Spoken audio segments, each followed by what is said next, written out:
On Daf 47 of Shabbat, we see that one single action can create a whole lot of problems.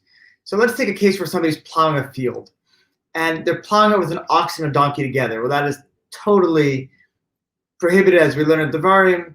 And let's say make it even worse and say, you know what, they were hektish. Somebody had donated them to the temple, and therefore they couldn't be used to do any work, and now you're plowing with them. That makes it even worse. And let's say they're also plowing through a vineyard. They're growing crops inside of a vineyard, which is something called kalaya karim. You can't have those things mixed. That's another one.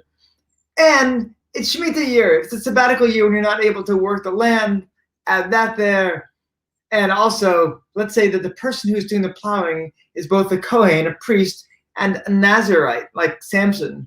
And they're plowing through a place where bodies are buried, and neither priests nor Nazirites are allowed to go through places where bodies are buried. So that's another several prohibitions because of all of that. And to me, it's like a fascinating idea. Like we're trying to construct the most problematic, most absurd scenarios, and it's an ox and a donkey, and it's Shemitah year, and it's Kalaya Karen, they're growing in a vineyard, and the guy's a priest, and a Nazir, and all of these things at once.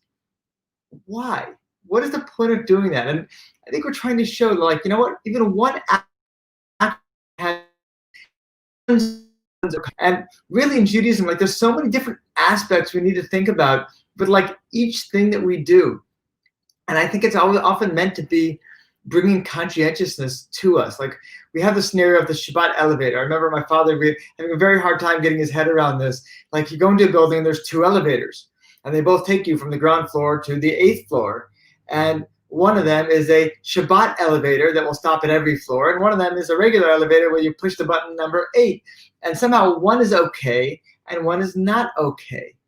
Or just tying your shoes. You know, we're supposed to put on our right shoe first, but tie our left shoe first, and then tie our right shoe. So put on the right, then put on the left, then tie the left, then tie the right. There's an order of doing everything. And we can see that like each action is like, what is the point? Why are we getting so anal in our actions? And I think it's to make us so that we're conscientious in everything we do.